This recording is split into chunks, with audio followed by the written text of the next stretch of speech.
Thank you all so much for coming here. My name is Jonathan Socolo. I'm an attorney and a writer. I live in Reston in Fairfax County.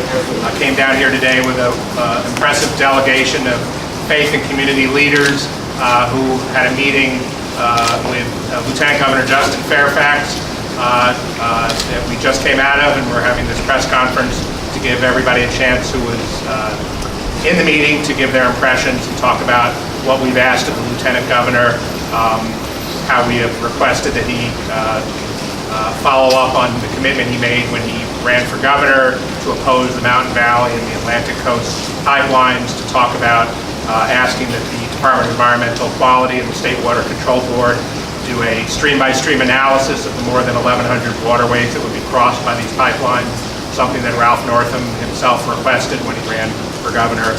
And finally, to ask the Lieutenant Governor to speak out on the environmental injustice that is contemplated by Dominion Energy, which wants to build a 58,000 horsepower compressor station in a community known as Union Hill, a historic community founded by freedmen in the 1800s, where the population is 83% people of color, largely African American.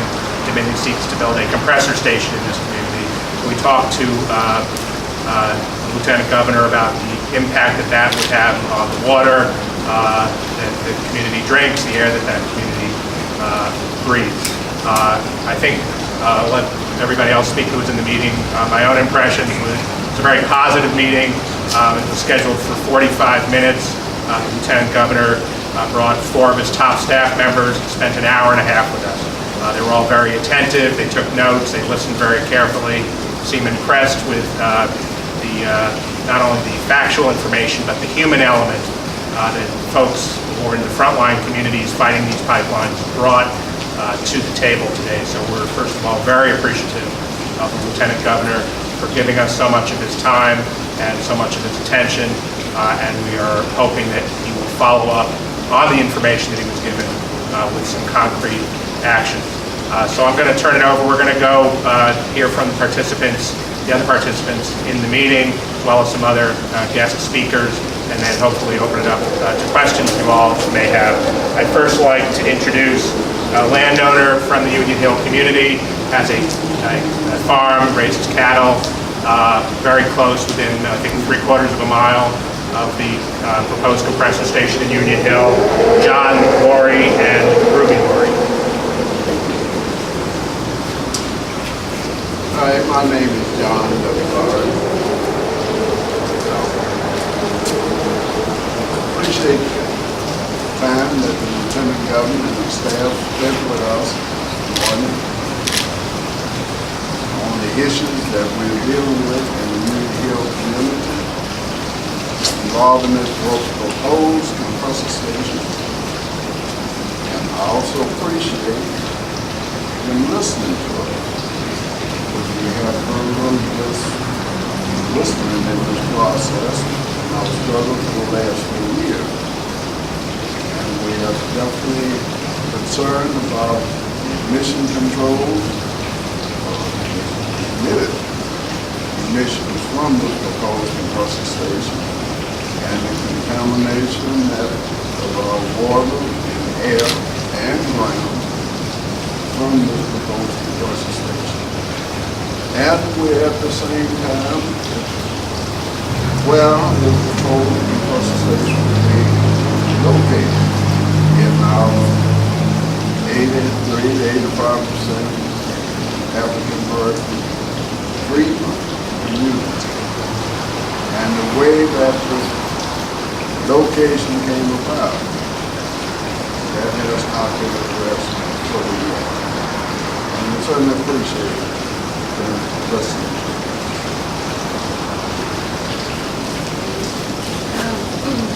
My name is Ruby Laurie, and I also am very thankful to the Lieutenant Governor for taking time off his busy schedule to listen to us, and he seemed to be very attentive.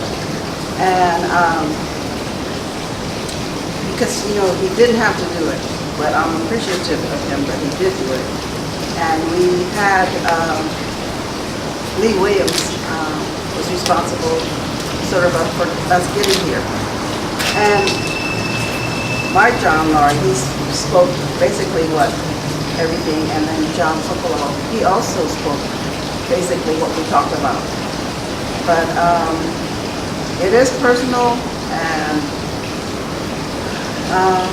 we are, like I said, very appreciative that the governor and his staff listened to us, or the lieutenant governor, I'm sorry, and his staff listened to us, and I will be forever eternally grateful for him. We're taking time because we do cherish the air that we breathe and also the water that we drink. And I want to thank all of you for taking time out of your schedule to be here. Thank you, John and Ruby. I want to thank everybody for being here. I want to thank David Martin for filming so many activities that are taking place around Virginia regarding pipelines. He's doing really champion level work, helping to build this movement statewide. I also want to acknowledge, as I think we always need to acknowledge, that we are standing on stolen land that was taken from indigenous population and lived here for thousands of years before others arrived. And it's important, I think, for us to recognize that history as well as the history of the environmental justice communities, including the indigenous population, Native American population in Virginia, West Virginia, and North Carolina, who continue to be targeted for these industrial projects. Their communities disproportionately asked to bear the brunt of projects that bring them no local benefit. I next want to introduce Swami Dayananda, who's the spiritual leader of the Light of Truth Universal Shrine at Yogaville. If I'm not mistaken, she's been a resident of Buckingham County for 30 years? Yes, 35. 35 years. And she was present in the meeting and will give her impressions of our experience there. Thank you. So I'm Swami Dayananda from Yogaville, and I was very grateful to be in that room with Lieutenant Governor and his staff. I realized how important it is to engage with public officials. Whatever the result from our meeting, we know that we made some impressions because we are the impacted groups. This would not have happened without Beth Deal and Lee Williams and others who really support us. And so grateful that this opportunity was created for us to come all the way from Buckingham to Richmond. And I would like to mention Friends of Buckingham, which is a grassroots organization that I belong to. Chad Oba, the president, was not able to come today, but there's another member who will speak. Without that group, really, we would not be here where we are, where people actually will listen to us because of so many meetings and so many efforts that we have made to express our concerns. And also Yogaville Environmental Solutions, which is a Yogaville sustainable group, which is behind this effort as well. And so my point that I made during this meeting was mostly that as faith leader of Yogaville with many others, this environmental justice issue is a moral issue. And so there are many faith leaders of different traditions having come together and supporting us. This spiritual support and this spiritual unity and its spiritual message that environmental justice issue is moral issue, all of us, whether you are a faith leader or person of faith or person of spirit or anyone of conscience, must stand up and work against racism, because environmental justice is discrimination and it is happening right under our eyes. Thank you.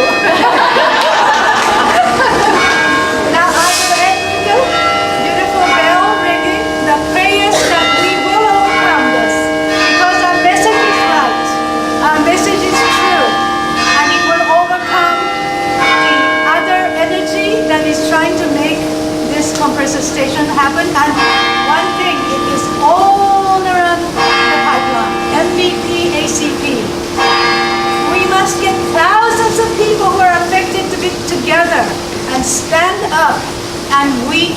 overcome this with all of your help. Thank you so much. Om Shanti.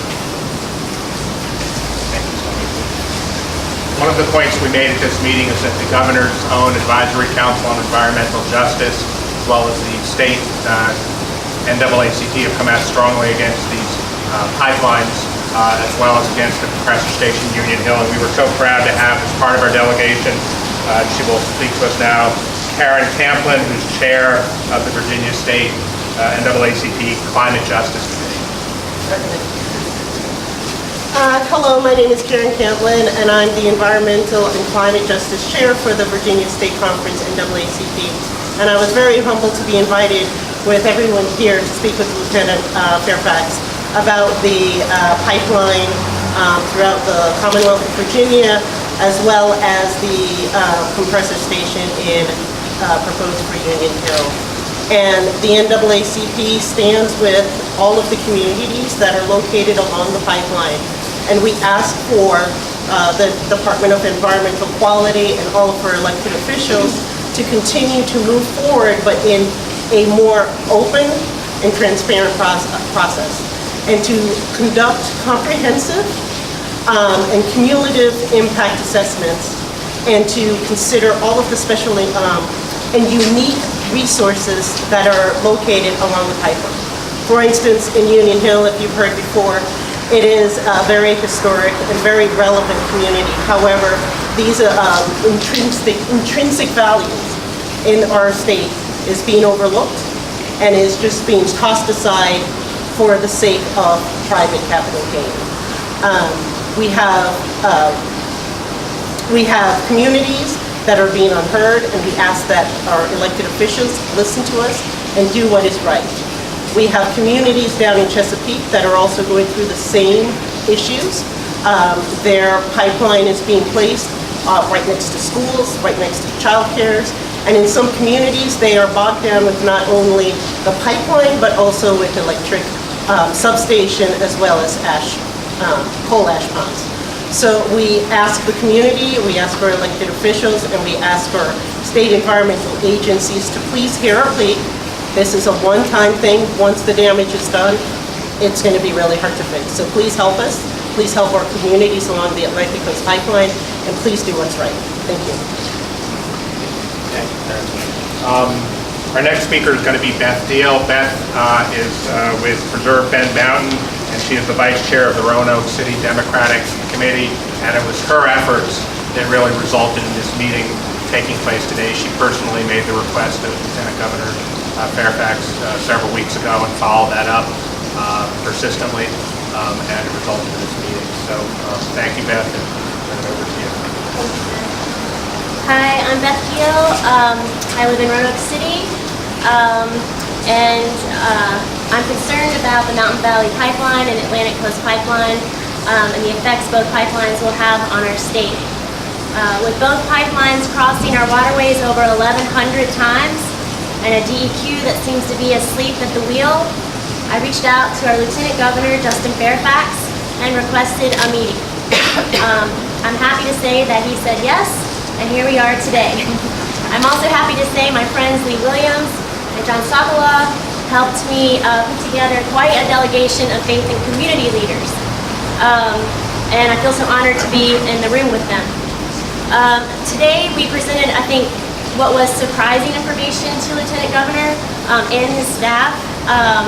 You could see their eyes when we would mention certain things or hear stories, basically from the front, I would just call it the front, and hearing from the community what is actually happening when we try to tell someone, that a construction site is leading right into a waterway, 10 to 20 feet away.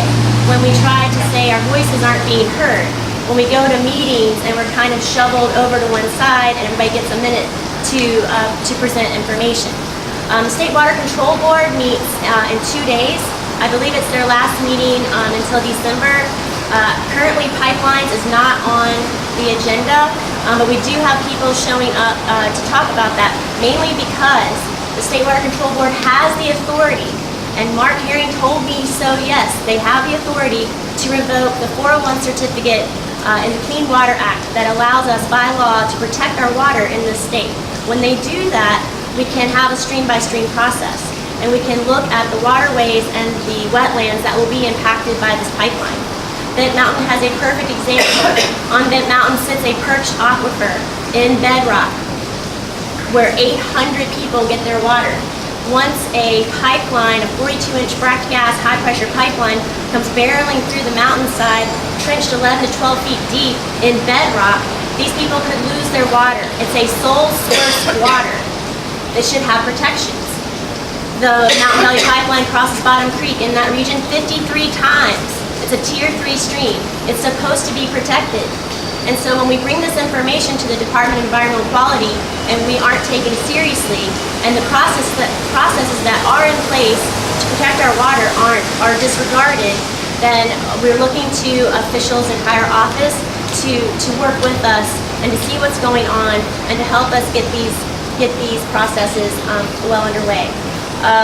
So many things to bring up in a 45-minute meeting.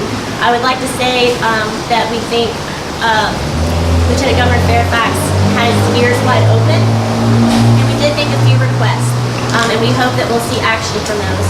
We want to immediately stop the process for permitting for an air permit in Union Hill. We just want to stop the process. Like, there shouldn't be a compressor station there. Everybody knows it.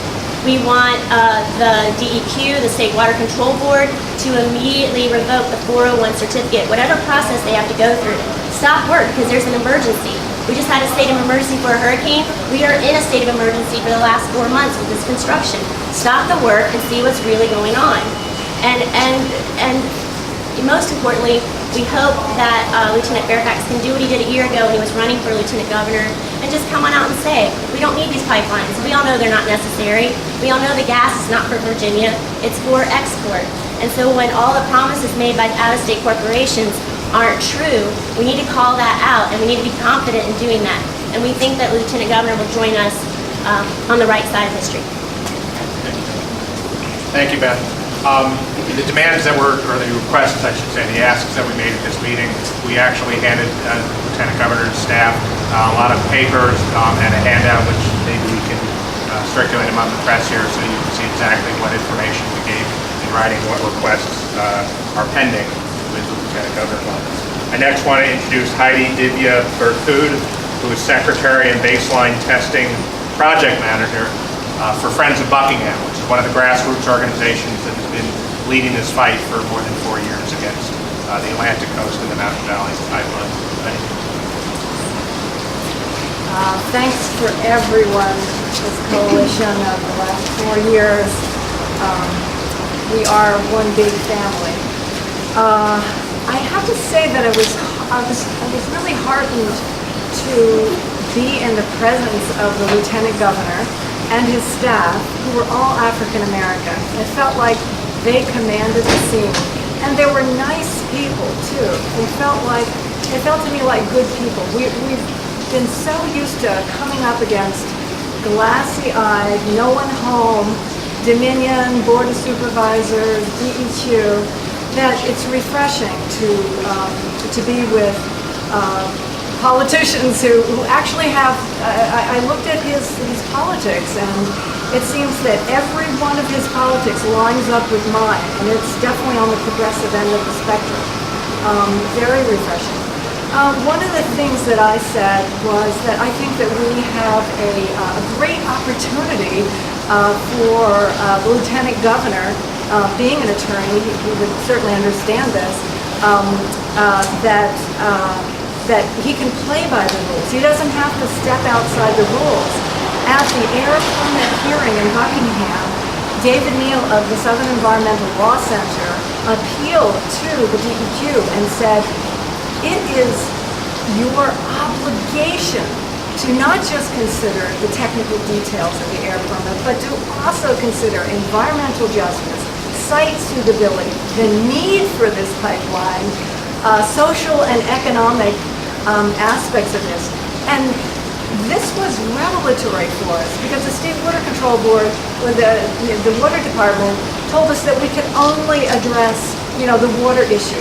we got to the air permit, the DEQ came out to Buckingham and told us to give us an information meeting. Their information meeting said you can only comment about technical details. So we were scrambling to get experts to help us testify. Now, with this opportunity, we can look at the whole picture, and they're obligated to look at the whole picture. So I feel like Governor Northam swore that he would play by the rules, and he trusted in the rules and the laws to protect us. Well, go for it, Governor. This is your opportunity to show us that you do play by the rules. Thank you, Heidi. Next, we're going to hear from Trish McQualhorn, co-founder of the New River Valley Land, Air, and Water Watch, who also was a participant in the meeting with Lieutenant Governor Fairfax. Thank you, guys. I'm honored to be surrounded by so many beautiful people who have been fighting these projects for the last 4 years or more. I think that, I felt like it was a very positive meeting, and I wanted to echo what Heidi shared was, I felt a very clear difference being in a room with Lieutenant Governor Fairfax and his staff, that we weren't, that we were being heard, that, we were appealing to him for our lives and the lives of our children. I know that my initiation with the group that I've started specifically is holding in care the lives of our children and the next 7 generations. And so the message I wanted to bring today was that I really wanted the Lieutenant Governor to think about the fact that, my ancestors, our ancestors were colonized in Virginia and North Carolina by the same people that enslaved Africans and West Indians, that built the lands that we stand on, that built the institutions, and that built the very buildings that we occupy. And I think that it's so important to remember that the systems that were put in place then are the same systems that are basically enslaving people today. And many of us that have been doing the work over the last 8 or 9 months especially have found just an incredibly disturbing trend between our legislators and Dominion and EQT and the Virginia Department of Environmental Quality. There are too many inconsistencies. There are over 350 violations. There are only 40+ odd reports online. I was told this week by John McCutcheon of the Virginia DQ that there were other places that some of the inspection reports might be held that the public may not have access to. That's very concerning to me. So I think that the overarching theme to all of this is it's an assault on our land and our air and our water. It is taking away the future for our kids to thrive, and we really want some representation. I wanted to lift him up as a leader that I think can really bring something to this for all of us. He can help us get this compressor station shut down. He can help us get the State Water Control Board to respond ethically. And one thing that I also want to mention is that we just found out, there's a gate station for the Mountain Valley Pipeline at the Board of Supervisors in Montgomery County targeting, and all through these last number of years, so many of us have been wondering, where is the compressor station for the Mountain Valley Pipeline? Where is it? We don't see anything proposed. And the questions, the responses we were getting was that, well, there's not one necessary. Now, after having been consistently frauded, I believe, over time, we are now believing that perhaps they're going to propose a special use permit for a gate station in Elliston, Virginia, that the Mountain Valley Pipeline and EQT will then try to add on a compressor station for that pipeline, because we can't quite figure out how they're going to take all that gas across 300 miles and not compress it at some point if they're going to tap it out, which Roanoke Gas and some other distributors plan to do. So, there's so many issues, and I feel cautiously optimistic that Lieutenant Governor will be able to help lift this up and do what he can to really call for a moratorium on these projects. I think that's what needs to happen, because there's too much happening too fast for so many citizen monitors and attorneys and legal teams and volunteers and activists and environmentalists across the state to keep up with it. Thank you. Thank Thank you, Trish.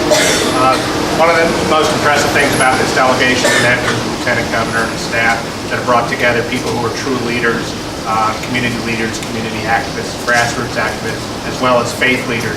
And one of the people we're blessed to have with us today is a woman who's really been a true leader statewide in bringing the faith community's perspective to this fight for environmental and social justice. I'd like to introduce Kendall Crawford with Interfaith Power and Light. Thank you so much. Virginia Interfaith Power and Light works with people of faith, all different types of faiths, across the Commonwealth to ensure healthy communities and environmental justice through education, advocacy, and worship. These pipelines are political issues. These pipelines are an environmental issue. They are an environmental issue, they are an energy issue. But what we are here today to say is that at the core, they are a moral issue. The question that we must ask ourselves is, do we want to be people? Do we want to be a society that makes our neighbors live in sacrifice zones? So Virginia Interfaith Power and Light is here today to stand with the many, many people of faith that are opposing these pipelines on moral grounds. People like Swami Dayananda, people like the Loris, and we are here to ask that Lieutenant Governor Fairfax, he stand and he oppose these pipelines because that is the moral thing to do. Thank you. We have one more speaker for this press conference, then we'll open up to questions from all of you. Jennifer Lewis is here today. We're so thankful that she is here. She is the Democratic nominee for the 6th Congressional District, running to take back that seat for the Democratic Party in Virginia. But before that, she was, and still is, a committed activist regarding the pipelines, environmental issues, a mental health worker, and has really been working hard on behalf of the community there. And one thing she's done, I think, has impressed a lot of people. Her campaign has committed to knocking on every single door within the 6th Congressional District with landowners and residents along the proposed path of the Atlantic Coast Pipeline. So we're very thankful that she's here to join us today. Jennifer Lewis. Thank you so much. And thank you all for being here and meeting the Lieutenant Governor today. It's great. So I'm Jennifer Lewis. I'm running for Congress in the 6th District. And I'm also president and founder of Friends of Augusta, which is a pipeline opposition group in Augusta County. And I'm an elected member of the Headwaters Soil and Water Conservation Board as well. And every month, the 4th Sunday of every month, I do water testing along 4 proposed stream crossings for the Atlantic Coast Pipeline. And the reason, one of the main reasons I'm running for office, I'll try to talk over the rain, is the Atlantic Coast Pipeline. When I heard about this proposed project, I really thought we need to talk to Governor McAuliffe at the time. He's not going to support this pipeline. And then we found out he supported the pipeline. So then I said, we need to talk to DEQ. They'll help us. And then they didn't help us. And it just came through that every person that I thought was going to be there for us, they ended up not being there for us. And actually on the opposite side of where we were standing. So the pipeline really made me think, well, if these people aren't going to truly represent us, then I need to run for office and represent us instead. So that's what I decided to do. So yeah, like John was saying, the pipeline issue is a huge part of my campaign as well. 2 weekends ago, we started the Canvas project, where we canvassed every door along the proposed route. And we started in Augusta County. I did Deerfield myself personally. And then Sunday we went out in Bath and Highland counties and knocked doors. And I wanted to share with you all a couple of those experiences because for the folks who are watching or listening or reading this through all the different aspects of who's filming this today, is that I encourage you all to come help us knock more doors. Out in Highland County, it's very rural. The driveways alone are about a mile long. So it took us 4 hours to knock 40 doors. Whereas in Augusta County, it's not as rural, but we were still able to knock about 50 to 60 doors in 4 hours. So the experiences that we're having when we're talking to folks, this is not a Republican or Democrat issue. This is our life issue. So folks who have never voted for a Democrat are willing to vote for me this year because of the pipeline issue. We had numerous people say, I voted for you in the primaries just because you're against the pipeline. We talked to folks who, this is their livelihood. They wanted to hand it down to the next generation, and now they can. One of the most heartbreaking stories was, we were driving in Highland County, and for those who have never been up to Highland County, it's beautiful, it's very rural. And you literally just turn this corner, and you saw destruction. You saw the clear cutting. And it had been raining, so it was muddy, and it was dirty, and it was gross. So this beautiful forest was clear cut. And so we pulled into the driveway of the home that was right next to this clear cut. And I knocked on her door. And she said, I don't even own that land. The pipeline is 200 feet from my home, but since I'm not a landowner, I get nothing. She began to cry, and I cried too. We cried together on her doorstep. She's going through her 3rd round of chemo. So here she is, living in one of the most beautiful areas of our state. And she's facing the toxic gases coming from the logging company as they destroy the forest that she just looked at every day. She doesn't own it. So it's those stories that make me even more committed to not only this fight, but we've got to elect not just me in November, but other anti-pipeline candidates. And it's not just a pipeline issue. It's the racism issue. It's the environmental justice issue. So we've got to be more mindful about our elections and vote for people. And if you can't find someone that you want to vote for, run for yourself. Talk to your friends. Tell your friends they've got to run. It's a life or death issue for so many people on this proposed pipeline route.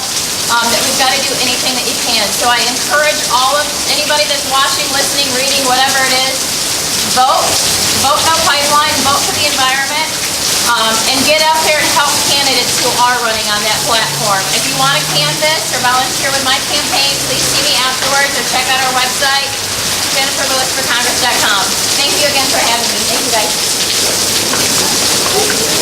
Thank you, Jennifer, and thank you to all the wonderful speakers. I want to give them all a round of applause.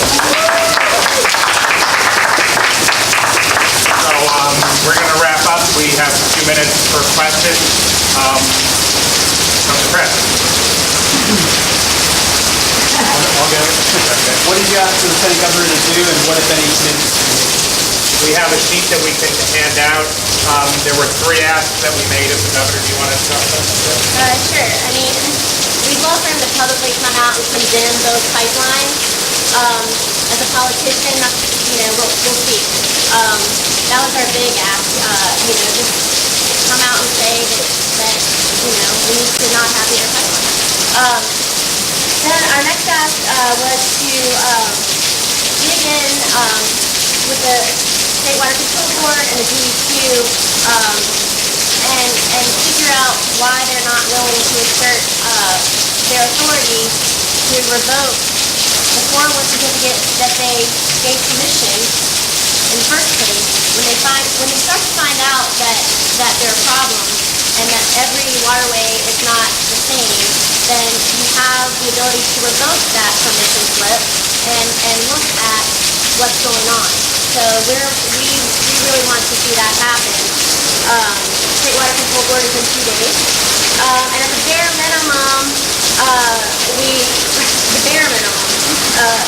need to suspend the air quality permitting process for the proposed compressor station in Union Hill. As everyone has said here, it's a moral issue. It's a racism issue. It's all the things that are wrong with both pipelines compressed into one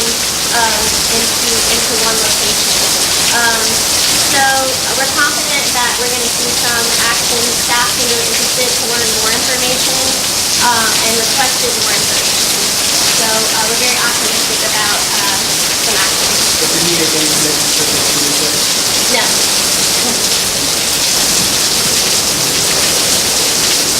I would add, he did listen very carefully, the staff did. He committed to getting back to us, I would say, it's fair to say. And we intend to hold him to it. One point that was made at the meeting with the Lieutenant Governor is that Mark Herring has told members of this delegation that the state does in fact have the power under Virginia state law to start a process to revoke the Section 401 certifications that they're mentioned. And it's no surprise that Mark Herring has said that because it's exactly what Virginia statutes say. So one of our asks to the Lieutenant Governor was that he urged you and the State Water Control Board to start that process, and we're hopeful that we will come to the conclusion that that's the right thing to do. Other questions? Any more questions? Okay. Yes. And particularly that Jennifer mentioned it, it seems that besides the moral and the land grab instinct, that there's an emotional and mental attack. I mean, you can't help but feel maybe helpless or at least extremely frustrated about the way that things are going. Like, so many people are showing up, we're not being heard, we're being hid in the back room when the politicians are around. How can you deal with the psychological angst that's going on because of this bombing on our rights? Can I ask Swami Dayananda to address that? The question is, how do we address the psychological and the emotional angst that is being caused by the prospect of these pipelines being built? Okay, Rich? Well, I think that, for myself, I am not a landowner. I'm a citizen in Montgomery County. I think I've been observing on sites from Dallas County, Montgomery, Roanoke County, Franklin County. So I've kind of covered the whole of all of these stretches of territory. And I believe, for myself, that many of us that have shown up and gotten engaged in this fight, even though we do not own land, we do not have a financial stake in it, it is because we care very deeply from our heart space and our mind space for the families like the Lorries that are having to confront this. I can say what I do for myself is a lot of spiritual centeredness. I think that the single mentions, it takes a different form for different, people. I have really enjoyed meeting Swami Dayananda and just spending time together. So personally, I take some quiet time and I meditate.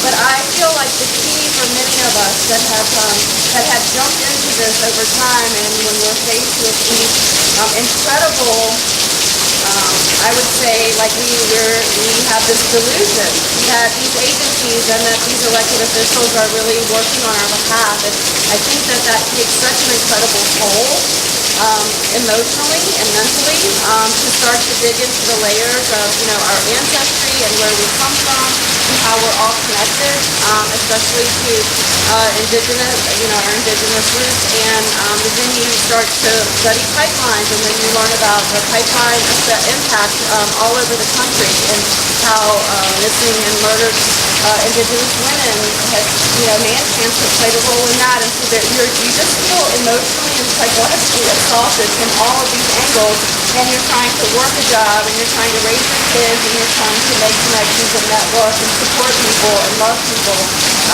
For me, the key has been being in contact with people who are like-minded, sharing information, knowing that I'm not alone, letting them know that they are not alone, and action. Action for me always takes the place of, when I'm at a place where I'm not sure what to do next. I come out of a hearing and I feel like that we were not heard, and I feel so down, and I know I'm not the only one. I literally think on my way home, okay, what's the next thing I can do? What's the next thing I can work on? Who should I reach out to? And I think for me, acting, it keeps me from staying in that place. And so, and I think that I have witnessed that, amongst most of the people that I've worked with. I think we all stay very busy incorporating this into our lives.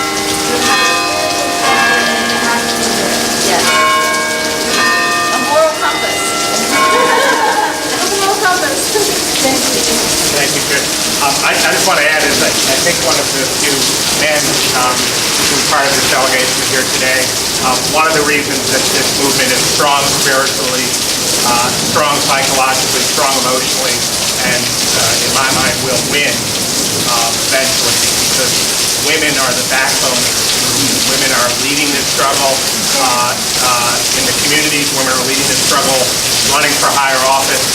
Women vote. Women vote in large numbers.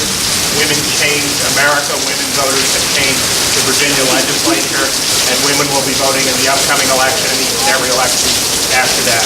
So Women are in the trees. and women are in the trees. Women are chaining themselves to equipment. So I think we all agree that one of the messages that we're sending to all of our elected leaders is women vote, women are active, women demand action, and we need our leaders to respond. May I add what I learned by being in a Baptist church when people like Ruby and John Laurie is a deep, deep faith. It is unshakable faith in goodness of the world and the believing God. They're so strong and steady. So I think each one of us have that divine something, a spiritual practice, or something that keeps our peace. So our peace is something that they used to say when I used to get all kind of, upset, anxious, and stressed. Peace is the most important thing. Never lose peace. Because once you have peace, then you can be of better service to others as well, just yourself. So I feel like I think we all feel very strong because we all feel we're instruments of a higher cause. We're not doing it for selfish reasons.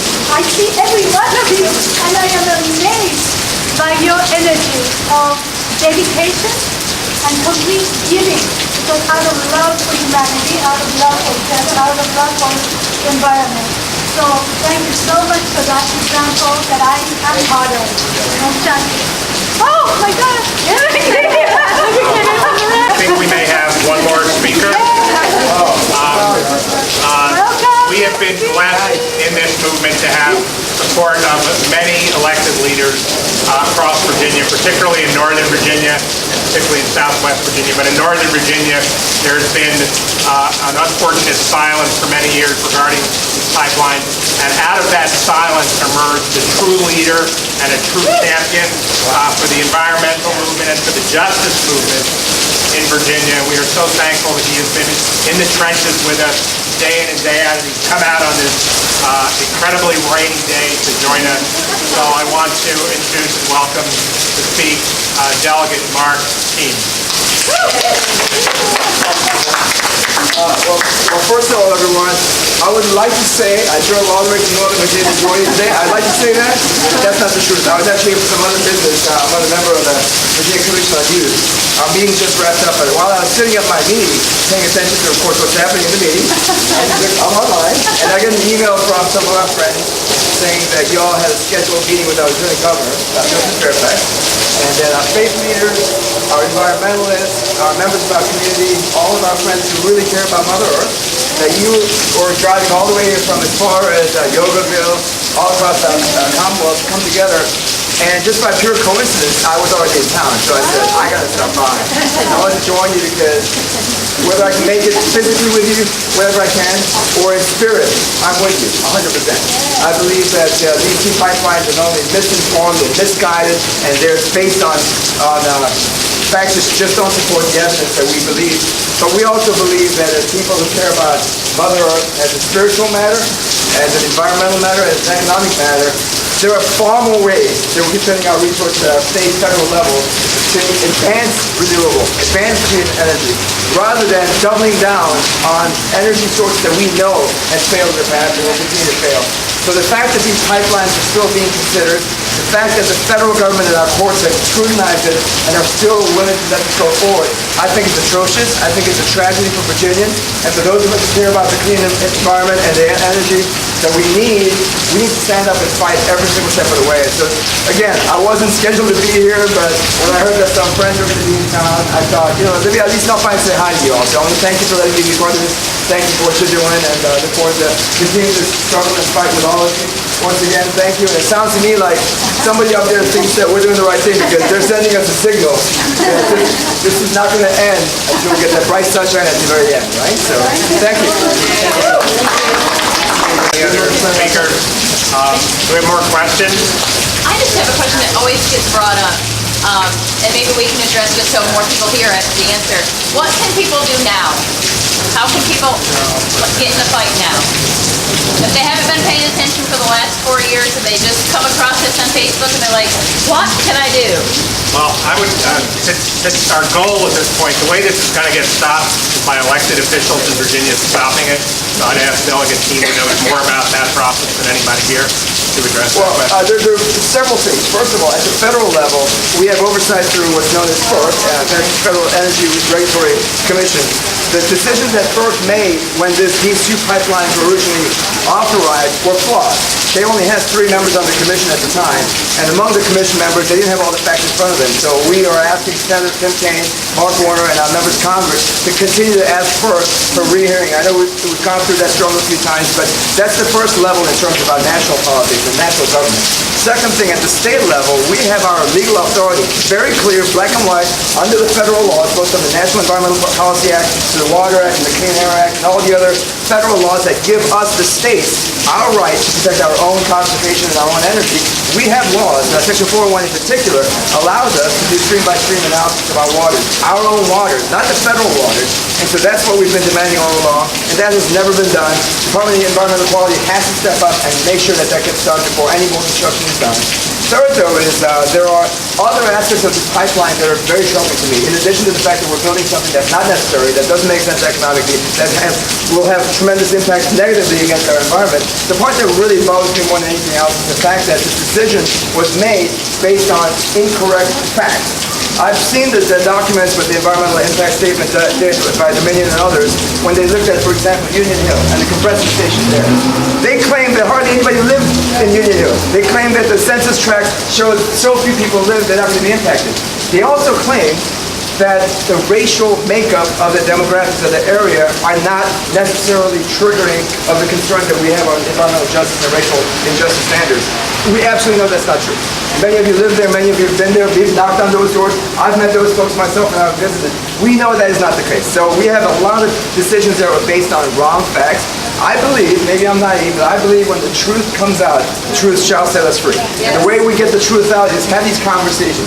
Talk to the reporters that pay attention to this. Talk to every elected official and make sure when they give you talking points that they've read from some lobbyists, tell them that's actually not true. There are 2 sides to every story, and the other side of the story is really this. And make sure that they hear us loud and clear, because whether it's these pipelines or any other decisions being made right now, I'm afraid that they're being made based on wrong evidence, wrong facts, and only the people, only you, our bosses, only you, our voters, can hold us accountable. And the way you hold us accountable is with the truth and the facts, and consistently meet with us and tell us what's right and what's wrong. That's the only way we're going to prevail in this fight. Thank you. Maybe air permit deadline is extended to 21st. September 21. Yes, And you can write about environmental justice, site, land siting, and other concern about air pollution as well. That's right.